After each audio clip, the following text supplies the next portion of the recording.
महाराष्ट्राच्या हातात भोपळाच पडलेला आहे नेहमीप्रमाणे. आणि हा भोपळा, या भोपळ्याची भाजी राज्याच्या मुख्यमंत्र्यांना फार चवदार लागल्याचं काल त्यांच्या प्रतिक्रियेवरून दिसलं. जो महाराष्ट्र देशाच्या तिजोरीमध्ये सगळ्यात जास्त भरणा करतो, मुख्यमंत्र्यांनी सांगावं ना, किंवा केंद्रात जे मंत्री आहेत त्यांनी सांगावं की महाराष्ट्राला नक्की काय मिळालं. थातूरमातूर गोष्टी दिल्या असतील. आणि तुम्ही या अर्थसंकल्पाचं कौतुक करता, हे धक्कादायक आहे. महाराष्ट्राला कमजोर करण्याचे प्रयत्न जे सुरू आहेत असं मी म्हणतो आहे की महाराष्ट्राचं ओरबाडायचं आणि महाराष्ट्राला द्यायचं नाही. आज जी दिल्लीची शान शौकत आहे ही मुंबई आणि महाराष्ट्राच्या जोरावर आहे. पण काय आहे महाराष्ट्रासाठी? काय आहे? काय बुलेट ट्रेन, हायस्पीड ट्रेन, याचा आम्हाला काही उपयोग नाही आहे. हे गुजरातसाठी करताय तुम्ही. महाराष्ट्रामध्ये, मराठवाड्यामध्ये 2025 मध्ये 2100 शेतकऱ्यांनी आत्महत्या केल्या. हे निर्मला सीतारामनना माहीत नसेल तर मुख्यमंत्र्यांनी सांगायला पाहिजे. काय शेतकऱ्यांसाठी, कष्टकऱ्यांसाठी? ठीक आहे, हे नेहमीचंच आहे. तरीही महाराष्ट्राच्या जनतेला जागरूक करण्याचं काम आम्ही करत राहू. पुढे काय? अजितदादांच्या गेल्यानंतर ज्या काही घटना घडत आहेत त्या अधिक दुःखद दिसत आहेत आपल्याला. काल पियुष गोयल यांनी दावा केला की अजितदादा यांच्या पक्षाचे अध्यक्ष प्रफुल्ल पटेल नंतर पलटी मारल्यासारखं वातावरण. अजितदादांचा पक्ष हा आता पवार पाटलांचा पक्ष राहिलेला नाही, हे आम्ही कालही सांगितलं. तो आता गोयल, पटेल, पारेख, बरं का, ह्यांचा पक्ष होण्याची शक्यता आहे. शहा, मोदी. अजितदादांचा पक्ष हा असल मराठमोळ्या चेहऱ्याचा पक्ष होता. म्हणजे तो मूळ पक्ष शरद पवार साहेबांचा, अर्थात मूळ पक्ष शरद पवार साहेबांचा. ते डाके दरोडे टाकून तो अमित शहानी त्यांच्या हातात दिला आणि स्वतःचं लेबल त्या पक्षाला लावला. सुरुवातीला तो शहांचा पक्ष होता, आता तो पटेलांचा पक्ष होईल.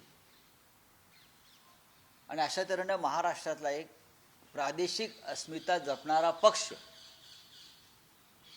भारतीय जनता पक्षानं गिळून टाकला,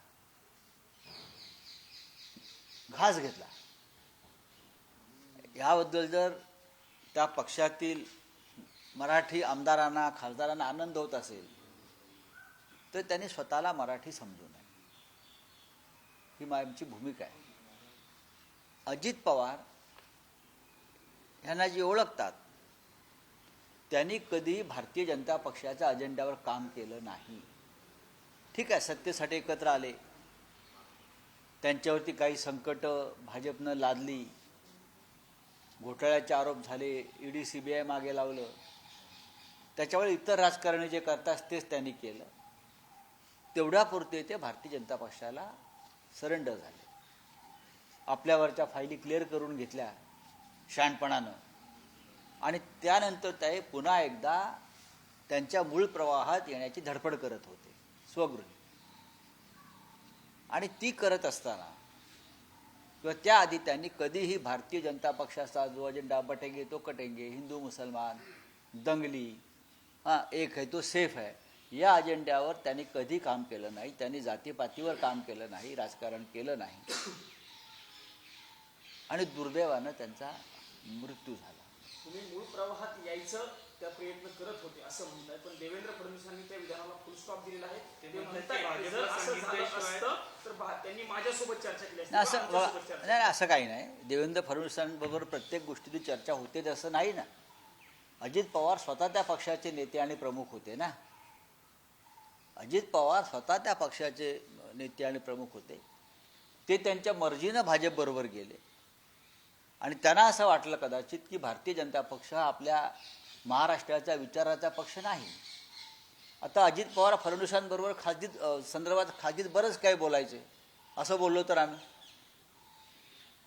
जर फडणवीस यांच्याशी त्यांनी चर्चा केली नसेल याचा अर्थ त्यांचा फडणवीसवर विश्वास नसेल.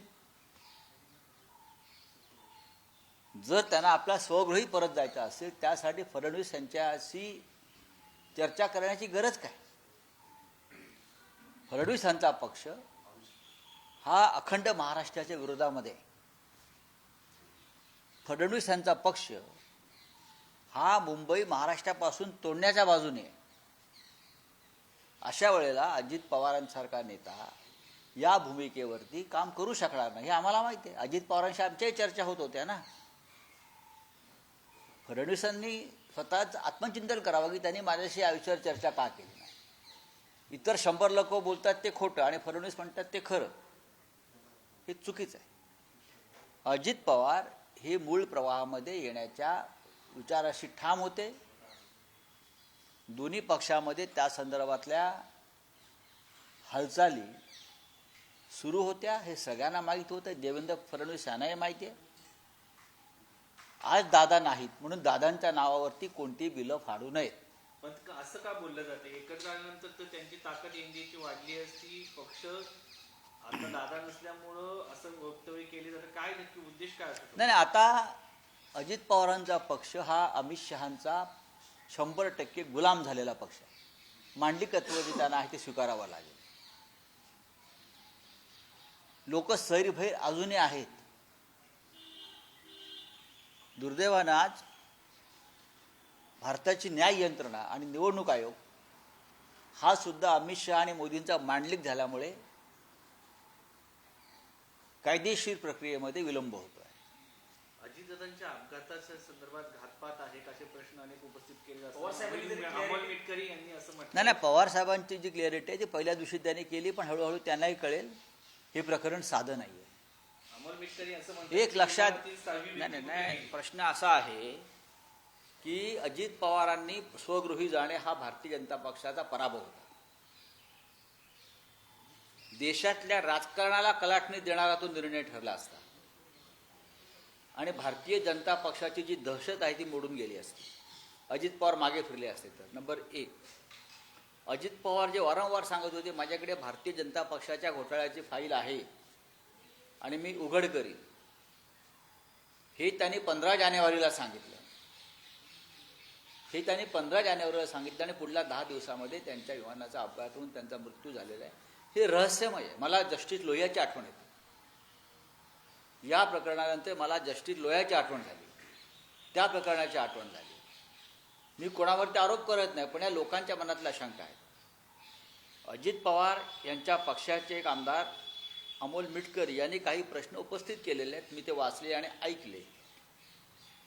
ते गंभीर स्वरूपाचे प्रश्न आहेत. अजित पवार यांच्यासारखा नेता विमानात बसतोय, त्यांच्याबरोबर कोणी प्रमुख व्यक्ती नाही, त्यांचा OSD नाही किंवा अमुक नाही, इतर काही गोष्टी नाहीत, विमानाचं मेंटेनन्सचं सर्टिफिकेट नाही. त्याच्यामुळे लोकांच्या मनामध्ये शंका येणार आहे. तुमच्या मनात अशी शंका आहे. माझ्या मनात पहिल्या दिवशी शंका आली. ज्या दिवशी अजित पवारांनी सांगितलं की भारतीय जनता पक्षाच्या घोटाळ्याची फाईल माझ्याकडे आहे आणि योग्य वेळी उघड करेन, तेव्हाच माझ्या मनात धस झाला. तेव्हाच याचा अर्थ असा होता की अजितदादांनी भारतीय जनता पक्षातून बाहेर पडण्याचा निर्णय घेतलेला आहे. सरकारमधला एक डेप्युटी CM उघडपणे सांगतो की यांच्या घोटाळ्याची फाईल माझ्याकडे आहे. यांनी त्यावेळेला 1995च्या काळामध्ये काही कोटी रुपये सिंचन प्रकल्पाचं बजेट वाढवून ते पक्षनिधीमध्ये कसे वळवले हे जेव्हा अजितदादा सांगत होते तेव्हा मी त्यांची बॉडी लँग्वेज पाहत होतो. मला ते स्पष्ट दिसत होतं की अजितदादांना पुन्हा माननीय शरद पवार यांच्यासोबत जायचं आहे. तुम्ही आता बोलताना म्हणते की पवार साहेबांना हळूहळू ती क्लॅरिटी येईल पुढे. या अनुषंगाने तुम्ही पवार साहेबांशी काय बोलणार? त्यावेळेस काही परिस्थिती निर्माण झाली की लोकांमध्ये राग होता. नक्कीच. शांत करण्यासाठी असं वक्तव्य बघा माननीय पवार साहेब हे एक अत्यंत प्रगल्भ असं नेतृत्व आहे. कोणत्या वेळेला काय बोलावं आणि निर्णय घ्यावा हे त्यांना पक्क कळतं. मुंबईच्या बॉम्बस्फोटाच्या वेळेलाही त्यांनी 13 बॉम्बस्फोट झाले असताना 14 बॉम्बस्फोट झाले असं सांगितलं. याचं काही कारण होतं. त्याच्यामुळे शरद पवार साहेबांनी तेव्हा जे काय वक्तव्य केलं ती तेव्हाची गरज होती. पण त्या संदर्भात आता अजित पवार यांच्या पक्षाचे लोकच संशय आणि शंका घ्यायला लागलेले आहेत. आणि अमोल मिटकरी यांनी ज्या शंका उपस्थित केल्या आहेत, जे काही प्रश्न निर्माण केलेत, मी स्वतः ते पाहून मलाही असं वाटलं की हा गंभीर विषय. जर तुम्ही म्हणता 6 पॅसेंजर होते आणि 5च मृतदेह मिळत आहेत, मग ती 6वी व्यक्ती कोण आणि तिची बॉडी काय मिळाली नाही. सगळ्या देह आतले जे होते जळून खाक झाले, ओळख पटवता येत नव्हती. अशा वेळेला दादांच्या जवळच्या सगळ्या ज्या फाईलचे कागद होते ते जळालेले नाही आहेत. बघा तुम्ही, ते जे पडले आहेत ते तसेच आहेत. काय दादांबरोबर ती भाजपच्या भ्रष्टाचाराची फाईल होती का? मुंबईतून घेऊन चालले होते बारामतीत सुरक्षित ठेवायला? असे अनेक प्रश्न आहेत. मी कशाला बोलू? मी पार्लमेंटमध्ये हा विषय उपस्थित करेन. हो, नक्की करणार. होय, लई वंगाळच आहे. हा दादांचा शब्द आहे. लई वंगाळ राजकारण झालं आहे. हे अजितदादांनीच गेल्या 10 दिवसापूर्वी काही एका भाषणात त्यांचं ऐकलं की राजकारण लई वंगाळ झालं आहे, कंटाळाला म्हटलं. वारंवार दादा अशा प्रकारची वक्तव्य का करत होते? त्यांना कसला कंटाळा आला? ते लोकांना सल्ले देत होते राजकारण वंगाळ आहे. म्हणजे काहीतरी पडद्यामागे घडत होतं, घडण्याची प्रक्रिया सुरू होती. चले बोलिये. चांगली गोष्ट आहे. त्या राज्याच्या आता उपमुख्यमंत्री आहेत.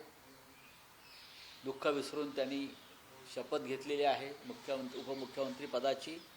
त्याच्यामुळे त्यांना आता बाहेर पडावं लागेल. त्यांना कर्तव्याची भान असल्यामुळे ते आता कर्तव्य पथावर आहेत.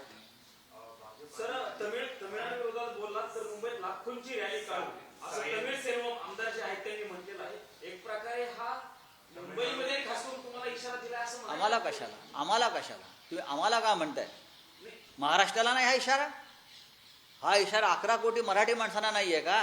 हा इशारा देवेंद्र फडणवीसना नाही? हा इशारा भाजपमधल्या मराठी लोकांना नाही? हा इशारा राष्ट्रवादी काँग्रेस सुनीत्रा पवारांच्या नेतृत्वाखालच्या मराठी माणसांना नाही का? आम्हाला काय म्हणताय तुम्ही?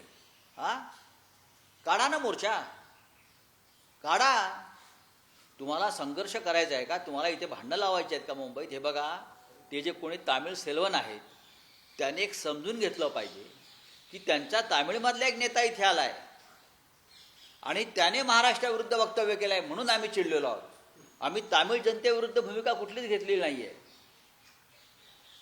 आम्ही उलट ह्या माणसानं, तो जो कोणी नेता आला होता तिकडून, त्याचे कान उपटायला पाहिजे होते.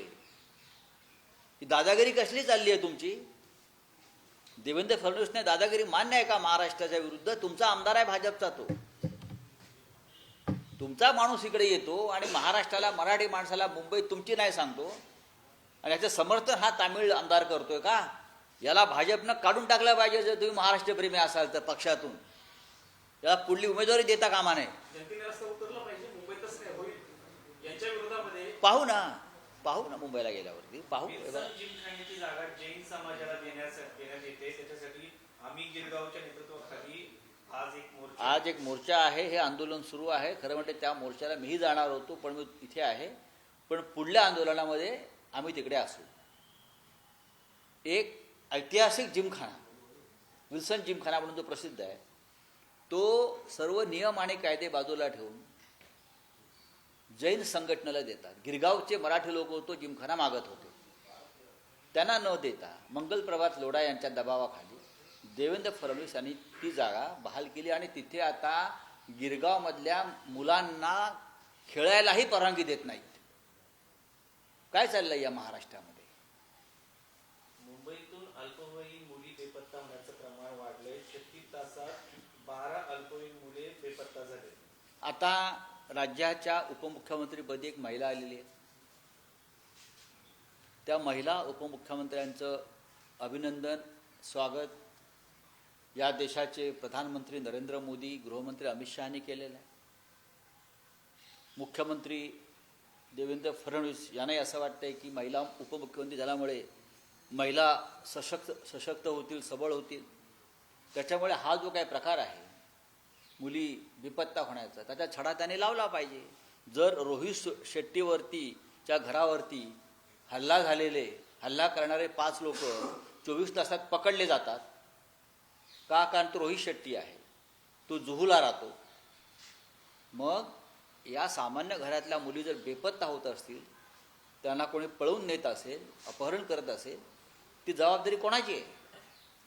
चला, अजितदादांचे एकदम जवळचे म्हणून किरण गुजर ओळखले जायचे. ते म्हणतायत की दादांची इच्छा होती पुढच्या 10-15 दिवसामध्ये पक्षाचं विलीनीकरण व्हावं, बाकीच्यांना काय बोलायचं ते बोलू. पण मी काय मगाशी सांगितलं वेगळं, आम्ही काय सांगितलं? चलिए बोलिए. महाराष्ट्र में मुख्यमंत्री अजित पवार जी के एक्सीडेंट को लेकर कई सवाल उठाए जा रहे हैं. उनके एमएलए अभी एमएलसी. देखिए, अजीत दादाजी का जो एक्सीडेंट हुआ है उसके ऊपर सवाल तो उठेंगे और उठने भी चाहिए. अजीत दादा पवार जैसी एक लीडर, एक बड़ा नेता महाराष्ट्र का, जिस प्रकार से विमान दुर्घटना में उनकी मौत हो गई और जो तथ्य सामने आ रहे हैं, मुझे लगता है उसके ऊपर सिर्फ हम जांच करेंगे, हम रिपोर्ट देंगे, नहीं, कुछ ना कुछ गड़बड़ है. और जिस प्रकार से ये आवाज, ये सवाल अजीत दादा के पार्टी से उठ रहे हैं, ये रहस्यमय है. उनकी मौत जो है वो रहस्यमय है. कुछ तो हुआ है पर्दे के पीछे. अजीत दादा ने ये कहा था कि मैं पुराने घर में जाना चाहता हूँ. फिर अजीत दादा ने कहा, उसके बाद बीजेपी के लोगों ने अजीत दादा को धमकाया कि अभी तक आपकी सिंचन घोटाले की फाइल बंद नहीं हुई है भाई. ये धमकी थी अजीत पवार को. फिर अजीत पवार ने जवाब दिया, मेरी बात छोड़ दीजिए, आपके सिंचन घोटाले की फाइल मेरे पास है. उसके बाद 10 दिन बाद अजीत पवार की रहस्यमय रीत्या मौत होती है. उसका क्या अर्थ हम निकालेंगे? मुझे तो जस्टिस लोया की याद आ गई कि कुछ कांड किया क्या किसी ने? ये गड़बड़ है.